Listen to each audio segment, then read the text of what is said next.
Olá, olá, meu querido amigo do Decorando a Lei Seca que está se preparando para as provas da AGU. Muito bem-vindos a mais uma aula de apostas do nosso Revisão de Véspera. Na aula de hoje, vamos trazer 3 temas de direito financeiro e 3 temas de direito tributário que tratam ou de alteração legislativa recente ou de entendimento jurisprudencial do Supremo Tribunal Federal, do STJ, também relativamente recentes, que nós entendemos que têm grandes chances de serem cobrados nas suas provas. Nós trouxemos aqui financeiro e tributário juntos porque são matérias co-irmãs. A bem da verdade, vocês sabem, o direito tributário ele deriva do direito financeiro e tomou forma, tomou corpo e ganhou uma autonomia aí, científica, pedagógica, de modo que a gente acaba estudando muito mais direito tributário do que direito financeiro. Mas o direito tributário ele nasce de dentro do direito financeiro, razão pela qual não é descabido que a gente trate esses temas de forma agrupada, certo? Nós falaremos aqui sobre direito financeiro. Primeiro ponto, sobre repartição de receitas tributárias, falaremos de um tema sobre repartição de direitos tributários, de receitas tributárias. Depois falaremos sobre bloqueio judicial de repasses de recursos federais feitos pelo FNDE e das 3 novas emendas constitucionais que dizem respeito ao direito financeiro, editadas no final de 2022, um pouquinho antes da publicação dos editais da AGU, e são temas que podem vir a ser cobrados porque são temas extremamente recentes. Sobre direito tributário, falaremos sobre a cobrança do imposto de renda retido na fonte e da contribuição social sobre o lucro líquido das entidades fechadas de previdência complementar.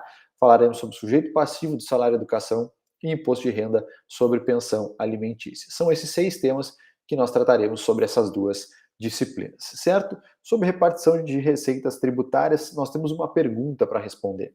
É possível que uma lei estadual determine a destinação de recursos repassados aos municípios a título de repasse de ICMS? Nós sabemos que a Constituição traz a repartição de receitas tributárias, alguns impostos, principalmente, que são arrecadados ou por União ou por estados, devem ter uma parcela dessa arrecadação atribuída aos municípios, e aqui especificamente nós estamos falando do ICMS prevista, cuja repartição está prevista lá no artigo 158, inciso 4 da Constituição, com a seguinte redação: pertencem aos municípios 25% do produto de arrecadação do imposto do Estado sobre operações relativas à circulação de mercadorias e sobre prestações de serviços de transporte interestadual e intermunicipal e de comunicação.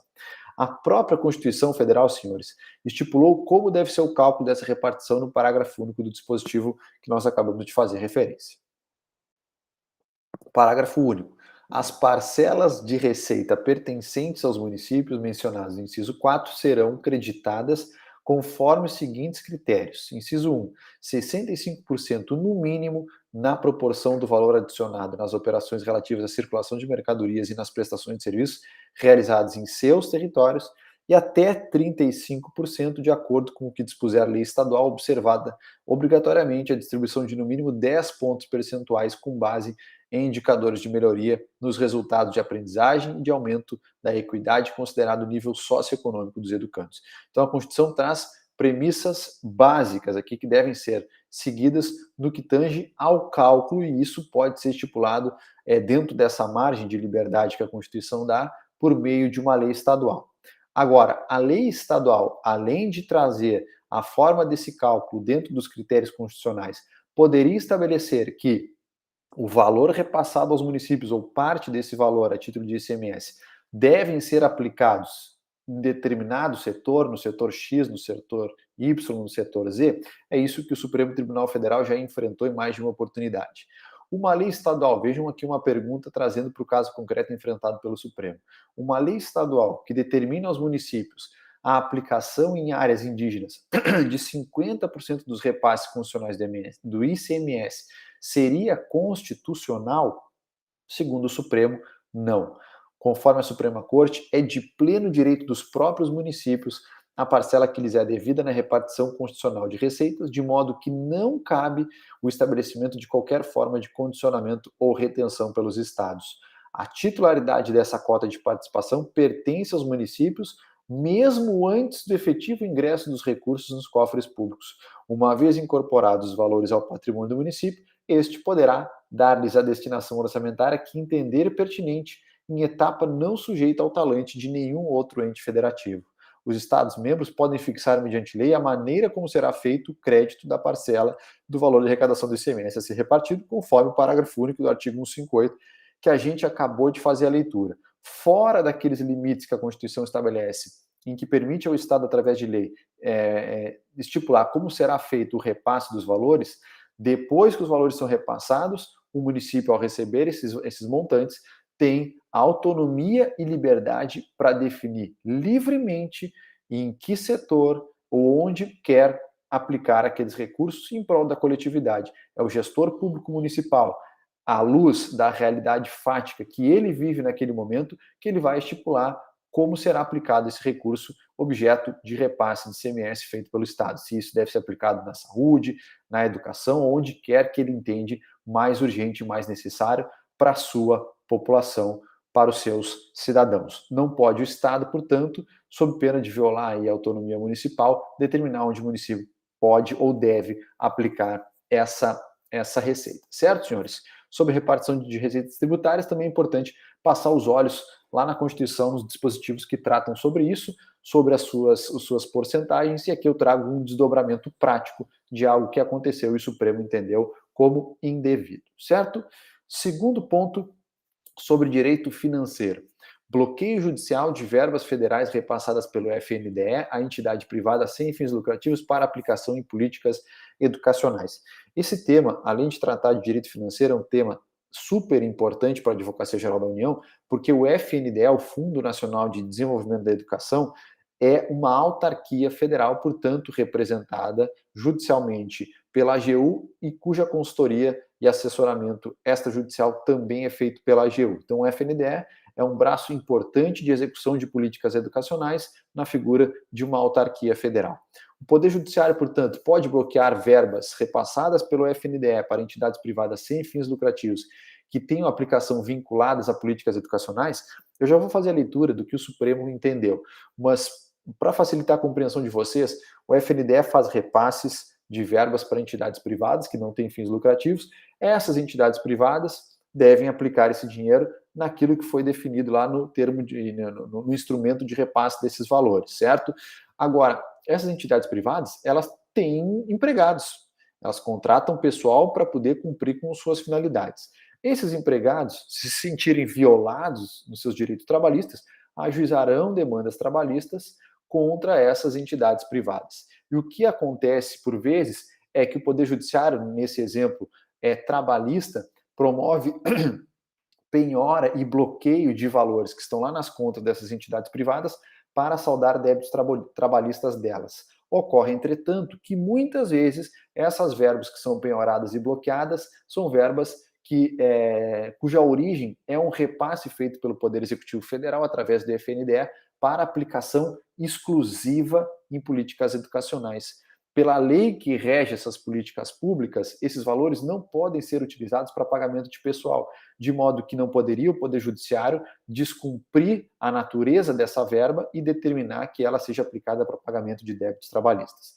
Resumindo, é isso que acontece nessa situação hipotética em que eu trouxe ao conhecimento de vocês. Mas não só em relação ao FNDE, diversos outros precedentes do Supremo existem, também sobre repasses de valores através de convênios, muitas vezes do poder público para entidades privadas, esses valores são bloqueados. Acontece que esses montantes, eles permanecem com uma roupagem de dinheiro público, embora agora nas mãos de entidades privadas, porque a destinação que deve ser dada a esses dinheiros é uma destinação de finalidade pública e para atender ao interesse público, e no caso aqui, uma política educacional. Então vejam o que disse o Supremo Tribunal Federal sobre essa pergunta.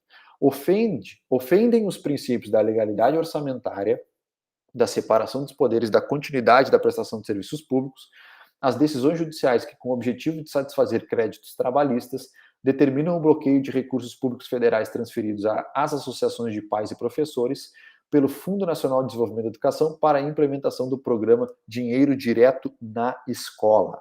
O montante atribuído à Associação de Pais e Professores destina-se ao cumprimento de atividades essencialmente públicas, razão pela qual a respectiva execução dos valores deve seguir as regras constitucionais de organização orçamentária das finanças públicas. Essas associações são unidades executoras próprias e, por isso, devem empregar os recursos obtidos pelo programa Dinheiro Direto na Escola, nas finalidades legais, sendo vedada a sua aplicação para pagamento de pessoal.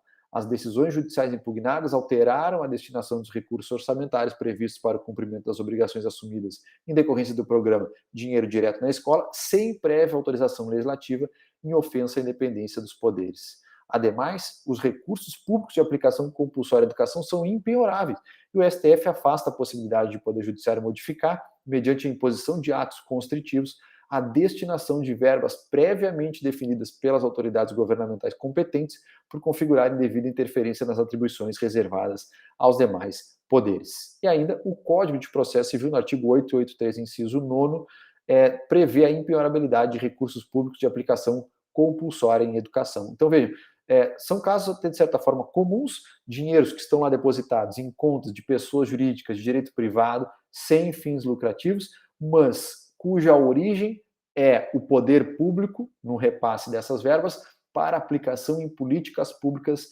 setoriais. Nesse caso aqui, é educação, de modo que não pode o Poder Judiciário promover a penhora, o bloqueio desses valores para satisfação de créditos trabalhistas, porque, por lei, esses créditos, esses valores, esses montantes têm destinação aplicável ou aplicada em áreas específicas. Certo, senhores? Então, tema aí, de certa forma, recente. Esse tema tem, esse julgado tem pouco mais de 4 meses e ele pode vir a ser cobrado na sua prova, principalmente na prova para Procurador Federal e para Procurador da Fazenda Nacional.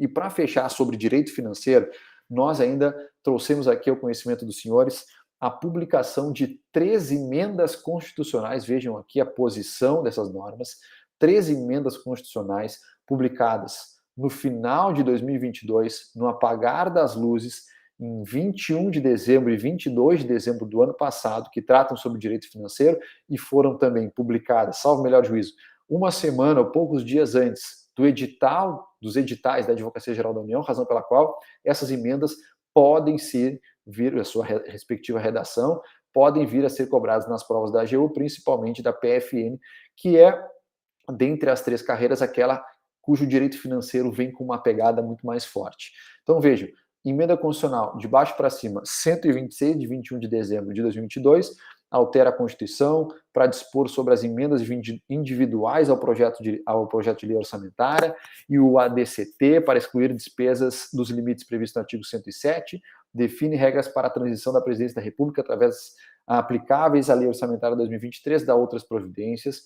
A emenda constitucional 127, de 22 de dezembro de 2022, altera a Constituição ADCT para estabelecer que compete, esse foi um tema bastante discutido na mídia, compete à União prestar assistência financeira complementar aos estados, ao Distrito Federal, aos municípios e às entidades filantrópicas para o cumprimento dos pisos salariais profissionais nacionais para o enfermeiro, técnico de enfermagem, auxiliar de enfermagem, a parteira, altera a emenda 109 de 2021 para estabelecer o superávit financeiro dos fundos públicos do Poder Executivo como fonte de recursos para o cumprimento dos pisos salariais profissionais nacionais para enfermeiro, técnico de enfermagem, auxiliar de enfermagem, a parteira, e dá outras providências.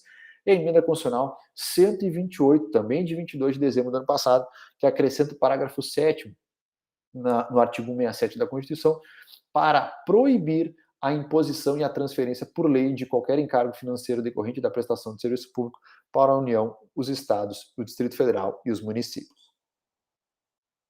Então, senhores, além de tudo que vocês têm estudado em relação aos aspectos gerais de direito financeiro, as leis orçamentárias, receita, despesas, princípios, nós entendemos que você deve passar os olhos nessas 3 emendas. São emendas recentes, publicadas antes dos editais da AGU, que tratam de temas bastante relevantes, um deles, inclusive, bastante tratado na mídia, de modo que é possível que, em pelo menos uma das provas da AGU, venha a cobrança de uma questão em relação a essas emendas, certo? Nós não vamos aprofundar aqui o estudo de nenhuma, trago o conhecimento dos senhores, basta que vocês façam a leitura dos dispositivos derivados dessas emendas constitucionais para que vocês estejam prontos para fazer as provas da AGU, certo? Sobre o direito financeiro, esses 3 temas que eu queria trazer ao conhecimento dos senhores, aqui vou voltar para a gente repassar e avançar, possibilidade de uma lei estadual determinar onde será investido o dinheiro objeto de repasse de ICMS para municípios. Vimos que isso não é possível. Bloqueio judicial de verbas públicas repassadas a entidades privadas sem fins lucrativos com aplicação vinculada também não é possível. E as 13 emendas constitucionais mais recentes de direito financeiro publicadas antes dos editais da AGU, que tem grande chance de serem cobradas. Certo? Entramos agora para falar dos nossos temas de direito tributário. Primeiro deles, imposto de renda retido na fonte e contribuição social sobre lucro líquido sobre entidades fechadas de previdência complementar. Isso foi analisado pelo Supremo Tribunal Federal, lá no tema 699, agora também recente, pouco mais de 4 meses, pouquinho antes da publicação dos editais, por isso que eu entendo que é um tema bastante importante, notadamente para a PFN. Segundo o Supremo Tribunal Federal, senhores, é constitucional a cobrança em face das entidades fechadas de previdência complementar não imunes do imposto de renda retido na fonte e da contribuição social sobre o lucro líquido. Essas entidades, nós sabemos que existem entidades de previdência abertas e entidades fechadas. As entidades fechadas sustentavam que não poderia haver a incidência do imposto de renda sobre suas aplicações e resultados, porque a apuração contábil delas seria bastante particular, porque não se fala em lucro e prejuízo dessas entidades, mas sim superávit ou déficit, de modo que não haveria aí, portanto, não deveria haver a incidência de imposto de renda. Segundo o Supremo Tribunal Federal, ainda que essas entidades que são instituídas sob forma de fundação ou sociedade civil não tenham fins lucrativos na sua essência, e que contabilmente não haja apuração de lucro ou prejuízo, mas sim de superávit, que é destinado à reserva de contingência, ou déficit, incide imposto de renda e contribuição social sobre o lucro líquido sobre as receitas decorrentes de aplicação financeira, os resultados dos fundos fechados, dessas entidades, desses fundos fechados. O que o Supremo utilizou como fundamento para chegar a essa conclusão? Primeiro, essas entidades só serão tributadas nesse sentido se não forem ou se não gozarem de imunidade tributária, certo? Para que elas gozem de imunidade tributária, nós temos a redação da súmula 730 do Supremo que trata do tema. Lá embaixo, observação. A imunidade tributária conferida às instituições de assistência social sem fins lucrativos pelo artigo 150, inciso 6º, a linha C da Constituição, somente alcança entidades fechadas de previdência social privada se não houver contribuições dos beneficiários. Então, a primeira coisa que nós temos que ter em mente aqui é a seguinte: é possível que uma entidade fechada de previdência privada tenha imunidade? Sim, desde que não haja contribuição dos beneficiários, apenas a entidade a qual esses beneficiários estão vinculados promova o aporte de recursos. Nesses casos, elas serão imunes. Não sendo imunes, nós entramos aqui no caso concreto que estamos avaliando, que é possível sim a incidência de imposto de renda e de CSLL sobre as receitas decorrentes das suas aplicações financeiras e dos seus resultados. Por quê, senhores? Por que o Supremo entendeu assim? Porque essas entidades, não estando acobertadas pela imunidade, elas podem realizar o fato gerador do imposto de renda e da contribuição social sobre o lucro líquido. E em realizando o fato gerador, deve haver a respectiva tributação. A Constituição Federal não exige que o contribuinte tenha finalidade lucrativa para fins de incidência desses tributos, bastando que haja a ocorrência do fato gerador para tanto. O fato dessas entidades não terem, na essência, a busca pelos lucros, elas têm, na prática, conseguindo resultados positivos ou acréscimos patrimoniais, o que configura, portanto, fato gerador dos tributos aqui que nós estamos a discutir. Em havendo, portanto, a ocorrência do fato gerador, respectivamente, vai existir a tributação, caso elas não sejam imunes lá nas circunstâncias em que a súmula 730 do Supremo Tribunal Federal assim prevê. Então, guardem a conclusão do tema 699, especialmente para as provas da PFN, certo? Segunda dica de direito tributário, esse é um tema importante para a PFN e também para Procurador Federal, que trata do sujeito passivo do salário educação. O salário educação é uma contribuição social cobrada sobre o total das remunerações pagas ou creditadas pelas empresas a qualquer título aos segurados empregados cuja destinação está vinculada ao financiamento da educação pública. Então, uma contribuição social cuja a arrecadação tem aplicação vinculada à educação pública e o seu sujeito passivo são as empresas. Esse é o ponto que nós temos que ter em mente aqui discutindo o sujeito passivo do salário educação. Ele incide, o salário educação, sobre o total das remunerações pagas ou creditadas aos segurados empregados. Vejam só, sujeito passivo do salário educação, previsão legal. Lei 9424 de 96, artigo 15.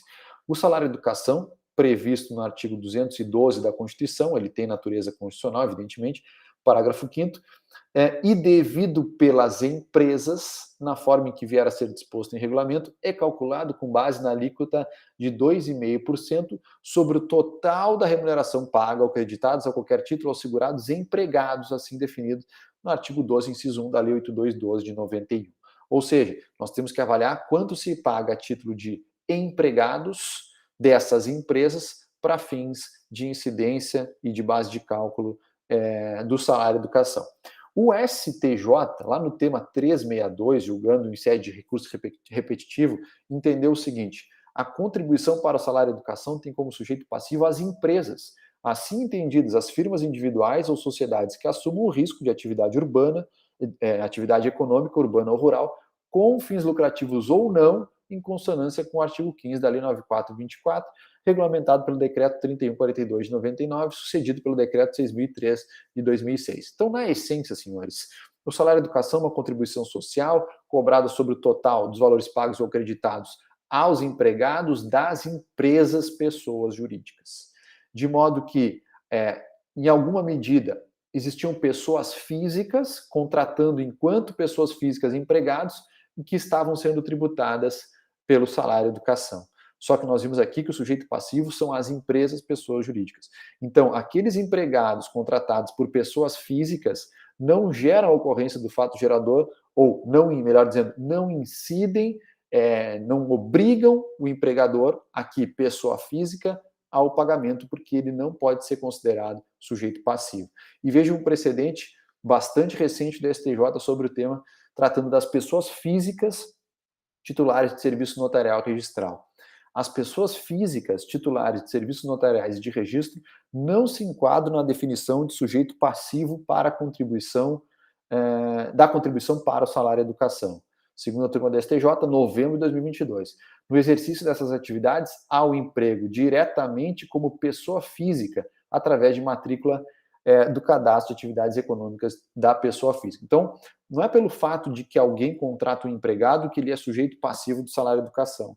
Só se a contratação do empregado ocorrer por meio de uma empresa pessoa jurídica, que vai haver a tributação do salário educação. Se houver a contratação de empregado por meio de pessoa física, não há tributação do salário educação. Esse é um tema bastante discutido já na jurisprudência, um tema que a AGU acabou perdendo em várias frentes, mas que pode vir a ser cobrado de vocês, porque temos aí, por exemplo, um precedente bastante recente do STJ tratando do assunto, certo? E o último tema sobre direito tributário, para nós fecharmos essa mais uma das nossas aulas de aposta, é sobre imposto de renda sobre pensão alimentícia. Também um tema julgado aqui recentemente, tem pouco mais de meio ano, pelo plenário do Supremo Tribunal Federal, na DI 5422, e o Supremo entendeu que é inconstitucional norma que prevê a incidência do imposto de renda sobre valores percebidos pelo alimentado a título de alimentos ou pensão alimentícia decorrentes do direito de família. Vejam o que diz o Supremo Tribunal Federal. Embora o artigo 3º, parágrafo 1º da Lei 773 de 88, que regulamenta o imposto de renda, preveja a incidência desse imposto sobre os valores recebidos a título de pensão alimentícia, o Supremo deu interpretação conforme a ele para afastar a incidência do imposto de renda sobre valores decorrentes do direito de família percebidos pelos alimentados a título de alimentos ou pensões alimentícias. Quais foram os fundamentos que o Supremo utilizou para chegar nessa conclusão? Só haverá incidência de imposto de renda se houver acréscimo patrimonial, esse é o fato gerador. O imposto de renda só pode incidir uma única vez sobre a mesma realidade, sob pena de bis in idem. Também isso já é de conhecimento de todos nós. Agora, sobre o caso concreto. O valor recebido pelo alimentado é um montante retirado dos acréscimos patrimoniais, rendas ou proventos, auferidos pelo alimentante e que já foram objeto de imposto de renda. Então, quem paga a pensão alimentícia já auferiu renda e dessa renda nós extraímos a pensão alimentícia. e desta mesma renda já incidiu, sobre essa mesma renda já incidiu o imposto de renda. De modo que submeter também os valores recolhidos pelo alimentado ao pagamento de imposto de renda representa nova incidência do mesmo tributo sobre a mesma realidade, configurando bis in idem camuflado. Ou seja, a gente tributa com o imposto de renda o acréscimo patrimonial do pai ou da mãe que paga a pensão, ou da avó, se for uma pensão, um alimento avoengo, mas vamos imaginar como regra é o pai que paga. O pai que paga a pensão, ele já teve um acréscimo patrimonial que se sujeitou à incidência do imposto de renda. Desse acréscimo patrimonial, ele paga a pensão alimentícia. Se houver a tributação de novo do valor da pensão, que agora se destinou ao filho ou à filha, haverá um bis in idem, porque esse valor já decorreu de um acréscimo patrimonial e já foi tributado, de modo que ele não deve ser tributado novamente. Então, o Supremo Tribunal Federal deu interpretação conforme aos dispositivos que tratam dessa incidência do imposto de renda para considerar inconstitucional. Certo, senhores? Então, sobre direito financeiro e direito tributário, eram essas as dicas e apostas aqui que nós temos para trazer aos senhores. São temas recentes que dizem respeito a interpretações jurisprudenciais da STF, STJ e alterações legislativas também como novidades do nosso ordenamento jurídico que nós entendemos que tem bastante chance de serem cobradas nas provas da AGU. Tá bem, queridos? Muito obrigado pela atenção de todos. Bons estudos, contem conosco e até a próxima.